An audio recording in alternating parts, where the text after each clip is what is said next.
अस्सलाम वालेकुम नाज़रीन, आप देख रहे हैं प्रोग्राम अंदर की बात मुज़म्मिल सोहवदी के साथ। मैं हूँ आपकी मेज़बान इकरा रियाज़। हमारे साथ मौजूद है मुज़म्मिल सोहवदी। अस्सलाम वालेकुम sir, welcome to the show. क्या हाल है आपका? वालेकुम सलाम, बिल्कुल ठीक, आप सुनाएँ कैसी तबीयत है आप? मैं भी ठीक हूँ, अल्लाह पाक का शुक्र है। सर, सबसे पहले तो मैं आपसे जानना चाहूँगी, ये जो कौमी हुकूमत की बात की जा रही है मुख्तलिफ़ सियासतदानों की जानिब से, तो ये कितनी % काबिल अमल है? इस मुतालिक अंदर की बात क्या है? देखिए, कौमी हुकूमत की बात कौन कर रहे हैं? फवाद चौधरी कर रहे हैं, वो तहरीक-ए-इंसाफ में वापसी चाहते हैं, वो सेक्रेटरी जनरल बनना चाहते हैं, वो इमरान खान के लिए कुछ करना चाहते हैं। कौमी हुकूमत की बात कौन कर रहे हैं? फैसल वाडा कर रहे हैं, वो तहरीक-ए-इंसाफ में वापसी चाहते हैं, इमरान खान के लिए कुछ करना चाहते हैं। कौमी हुकूमत की बात कौन कर रहा है? मोहम्मद अली दुरानी कर रहे हैं, उनकी भी कुर्बतें आजकल तहरीक-ए-इंसाफ के साथ हैं। कौमी हुकूमत की बात कौन कर रहे हैं? सद उमर कर रहे हैं, वो भी तहरीक-ए-इंसाफ में वापस चाहते हैं। तो अगर हम देखें तो तहरीक-ए-इंसाफ के वो लोग जो तहरीक-ए-इंसाफ से निकल गए हैं और तहरीक-ए-इंसाफ में वापसी के ख्वाहिशमंद हैं, जो इस वक़्त सियासी तौर पर तहरीक-ए-इंसाफ में मौजूद तो नहीं हैं, लेकिन तहरीक-ए-इंसाफ में वापसी के ख्वाहिशमंद हैं, वो सब कौमी हुकूमत का फ़ॉर्मूला पेश कर रहे हैं। दरअसल वो ये फ़ॉर्मूला एस्टेब्लिशमेंट या मुस्लिम लीग नून को नहीं पेश कर रहे हैं। वो ये फ़ॉर्मूला पीटीआई को पेश कर रहे हैं और इमरान खान को पेश कर रहे हैं कि अगर खान साहब आपने जान बचानी है, तो आप मुस्लिम लीग नून या पीपल्स पार्टी में से किसी एक के साथ तो इत्तेहाद करें ना। दोनों से लड़ के तो आपकी कोई जान नहीं बच सकती। आप एस्टेब्लिशमेंट से भी लड़े हुए हैं, मुस्लिम लीग नून से भी लड़े हुए हैं, पीपल्स पार्टी से भी लड़े हुए हैं, सबसे लड़े हुए हैं, तो सबसे लड़ के तो आपकी कोई जान बख्शी नहीं हो सकती। ये सब वो सियासतदान हैं जिनके दिल इमरान खान के पास हैं और दिमाग इस वक़्त ये दिमागी तौर पे कहीं और हैं। तो ये इमरान खान को बचाने के फ़ॉर्मूले रोज़ नए लाते हैं और कौमी हुकूमत भी दरअसल इमरान खान को बचाने का फ़ॉर्मूला है। वो ये इमरान खान को कह रहे हैं कि आप बिलावल को वज़ीर-ए-आज़म के लिए वोट डालने पर तैयार हो जाएँ। जब आप अपना सियासी वज़न बिलावल भुट्टो के खाते में डाल देंगे, तो बिलावल को वज़ीर-ए-आज़म बनाना एस्टेब्लिशमेंट की भी और मुस्लिम लीग नून की भी मजबूरी हो जाएगी। अगर आज तहरीक-ए-इंसाफ ये ऐलान कर दे कि बिलावल भुट्टो हमारा वज़ीर-ए-आज़म है, तो फिर बिलावल भुट्टो एस्टेब्लिशमेंट के पास जाएँगे कि मुझे तो पीटीआई भी कबूल है, तो आप मुझे वज़ीर-ए-आज़म क्यों बनने में क्यों रुकावट पेश कर रहे हैं? और फिर वो मुस्लिम लीग नून को ज़्यादा आँखें दिखाएँगे। इस वक़्त भी बिलावल मुस्लिम लीग नून को आँखें दिखा रहे हैं, लेकिन वो आँखें ऐसी हैं जो मुस्लिम लीग नून बर्दाश्त कर रही है, ऐसा दबाव है जो बर्दाश्त कर रही है। लेकिन अगर आप कहें कि बिलावल को अडियाला की आशीर्वाद हासिल हो जाए, जो ये सब फ़ॉर्मूला पेश कर रहे हैं कि इनके मुताबिक कौमी हुकूमत का वज़ीर-ए-आज़म कौन है? इनके पास तो कौमी हुकूमत का वज़ीर-ए-आज़म इमरान खान तो नहीं हो सकता। कौमी हुकूमत का वज़ीर-ए-आज़म उमर अयूब भी नहीं हो सकता क्योंकि पीपल्स पार्टी उसको वोट नहीं डालेगी। कौमी हुकूमत का वज़ीर-ए-आज़म असद कैसर नहीं हो सकता। कौमी हुकूमत का वज़ीर-ए-आज़म बैरिस्टर गौहर नहीं हो सकता। कौमी हुकूमत का वज़ीर-ए-आज़म बिलावल भुट्टो ही हो सकता है ना। तो जी। ये बिलावल भुट्टो को का ये चाहती हैं कि इमरान खान बिलावल भुट्टो को वज़ीर-ए-आज़म बनाने का ऐलान कर दे और उसके बाद बिलावल भुट्टो एस्टेब्लिशमेंट के पास जाए और जाकर कहे कि आप मुझे वज़ीर-ए-आज़म बनाएँ। जब एस्टेब्लिशमेंट बिलावल भुट्टो को वज़ीर-ए-आज़म बनाए तो भी ठीक है, ना बनाए तो भी लड़ाई हो जाएगी और सिस्टम गिर जाएगा और इमरान खान के लिए रास्ता बन जाएगा। देखिए ना, अगर बिलावल भुट्टो इमरान खान के वोटों से वज़ीर-ए-आज़म बनते हैं, तो वो इमरान खान की रिहाई के लिए तो कुछ करेंगे, मतलब वोट लेके उनको तो जेल में नहीं रखा जा सकता। और अगर बिलावल भुट्टो इमरान खान की हिमायत के बाद वज़ीर-ए-आज़म नहीं बनते, तो पीपल्स पार्टी और एस्टेब्लिशमेंट का पैक्ट भी टूट सकता है और मौजूदा हुकूमत के इत्तेहाद में भी दरार आ सकती है। तो लिहाज़ा ये उनका ख़्याल है कि अगर वो, लेकिन इसमें एस्टेब्लिशमेंट को कुछ नहीं मनाना उन्होंने।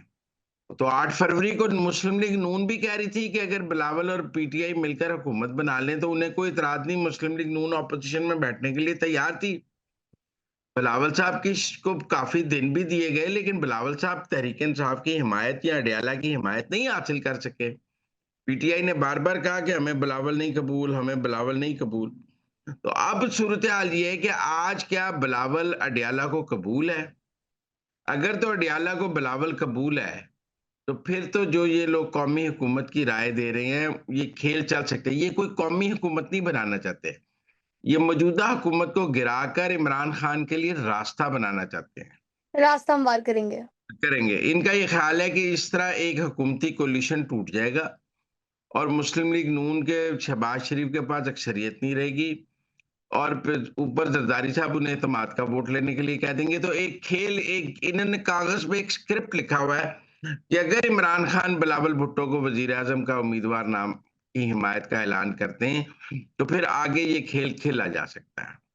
लेकिन मेरी इस बारे में एक और राय है। मैं ये समझता हूँ कि बिलावल को अगर पीटीआई के वोट मिलने होते, तो वो 8 फरवरी के बाद मिलते। अब जो सेटअप फ़ौज ने बना दिया है, जो सेटअप बन गया है, इस सेटअप को फ़ौज की मुकम्मल हिमायत हासिल है और अब अडयाला की हिमायत से किसी को भी एस्टेब्लिशमेंट वज़ीर-ए-आज़म बनाने के लिए तैयार नहीं।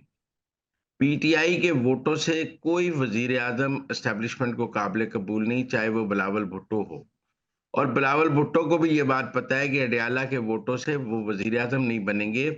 हाँ, अडयाला के वोटों से वो अडयाला अब ज़रूर पहुँच सकते हैं खुद। ये तो हो सकता है साथ वाले सेल में बैठे हों, लेकिन अडयाला के वोटों से वज़ीर-ए-आज़म नहीं बन सकते। सब कह रहे हैं कि जी मुफ़ाहमत के रास्ते खुल गए हैं। भई ट्विटर पे गालियाँ चल रही हैं, इमरान खान के ट्विटर हैंडल से फ़ौज को गालियाँ निकाली जा रही हैं, मुफ़ाहमत कौन-सी? कभी गालम-गलूच और मुफ़ाहमत साथ-साथ चली है? यहाँ तो कहीं न कि गालम-गलूच और मुफ़ाहमत साथ-साथ चल सकती है। पहले जी। पीटीआई गालियाँ निकाली, एक तरफ तो आप फ़ौजी मसनूआत का बायकॉट कर रहे हैं, एक तरफ आप आसिम मुनीर के कैरेक्टर असैसिनेशन कर रहे हैं। दूसरी तरफ आपका ये ख़्याल है कि फ़ौज आपके जो इस गेम में आपके साथ आ जाएगी। मुझे तो ये सारे लोग अहमकों की जन्नत में लगते हैं। मुझे लगता है इनको में कॉमन सेंस ख़त्म हो गई है। ये ख अपनी ख़्वाहिशात को एस्टेब्लिशमेंट पर थोप रहे हैं कि हम यूँ अगर यूँ हो जाए तो फिर एस्टेब्लिशमेंट यूँ करने पे मजबूर हो जाएगी। उन्हें मौजूदा आसिम मुनीर का अंदाज़ा ही नहीं कि वो किसी चीज़ पर मजबूर नहीं होता, वो सबको मजबूर कर देता है।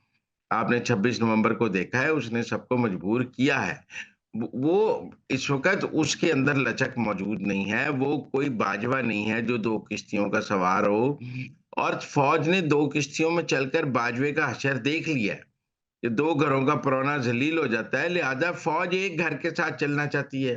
फ़ौज दूसरे घर का ऑप्शन खोल ही नहीं रही। वो कहते हैं कि जी आप फ़ॉर्मेशन कमांडर्स का एलामिया पढ़ लें। मुझे हमारे दोस्त कहते हैं जी वो तो हुकूमत को कहा है, हुकूमत को उन्होंने कहा है कानून बनाएँ। हुकूमत तो हुँ। कानून बना देगी, लेकिन उसके नज़दीके में क्रैकडाउन किस पे होगा? फ़ौज के खिलाफ प्रोपेगेंडा कोई हुकूमत ने तो नहीं किया है। फ़ौज के खिलाफ प्रोपेगेंडा तो पीटीआई ने किया है। कानून किसके खिलाफ बनना है? पीटीआई के खिलाफ बनना है। गिरफ्तारियाँ वो किसकी माँग रहे हैं? पीटीआई की माँग रहे हैं। वो हुकूमत से तो नहीं गिरफ्तारियाँ माँग रहे, मुस्लिम लीग नून से तो नहीं माँग रहे। वो कह रहे हैं आप सख्त कानून बना के इनको फट्टे चढ़ा दें। वो जो फट्टे चढ़ाने वाला काम है, वो तो वो हुकूमत से कह रहे हैं। लेकिन हुकूमत को फट्टे चढ़ाने का तो नहीं कह रहे ना। लिहाज़ा मेरे ख़्याल में कौमी हुकूमत की ये जो गुफ्तगू है, ये चंद दिन के टॉक शो ज़रूर हैं, चंद दिन की गुफ्तगू ज़रूर है, लेकिन इसमें हकीकत कोई नहीं है। मुस्लिम लीग नून के हलके से बिल्कुल परेशान नहीं, बल्कि वो इसे एमको का फ़ॉर्मूला कह रहे हैं, वो कह रहे हैं कि चलो चंद दिन उनको पहले चंद दिन फाइनल कॉल पे टॉक शोज़ हो गए हैं, अब चंद दिन इसके ऊपर कौमी हुकूमत पर टॉक शोज़ हो जाएँ क्योंकि सिविल नाफ़रमानी तो ठुस हो गई ना अडयाला से निकलते ही। उसे तो पीटीआई ने खुद ही ठुस कर दिया और उसको पीटीआई ने भी अपनी हिमायत नहीं दी।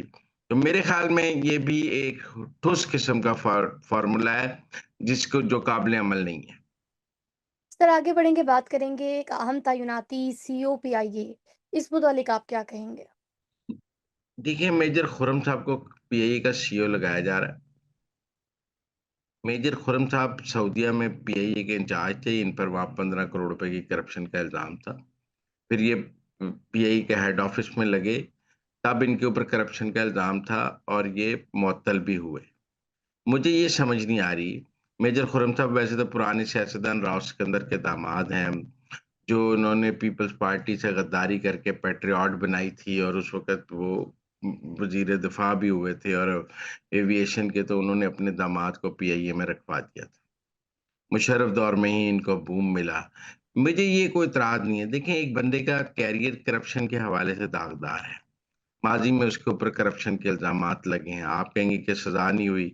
मैं मानता हूँ हुँ। सज़ा नहीं हुई या मुअत्तल हुए, उन्होंने सज़ा से बच गए, क्या हुआ? लेकिन मेरा ये मौक़िफ़ है कि इस वक़्त जब पीआईए की निजकारी हो रही है हमें तो पीआईए पे नीट एंड क्लीन लोग लगाने चाहिए, जिनका माज़ी दागदार ना हो, जिनके ऊपर करप्शन के इल्ज़ामात ना हों, जिनकी रेपुटेशन बिल्कुल क्लीन हो, ताकि हम इस निजकारी के अमल को शफ़ाफ़ियत से लेकर जा सकें।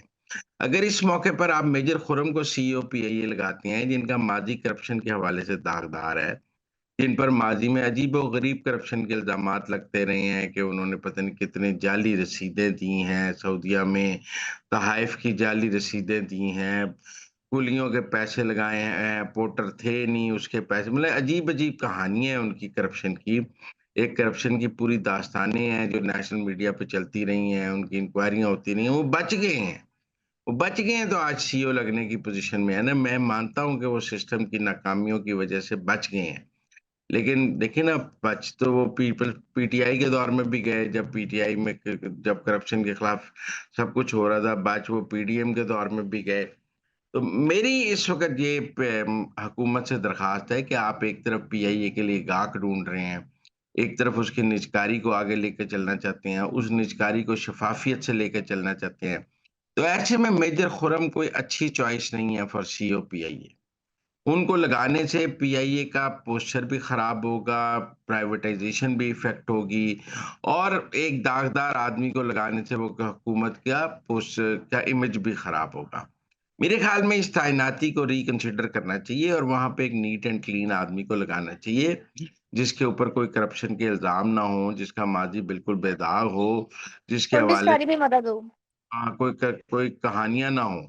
लेकिन ये he is not a good choice for it.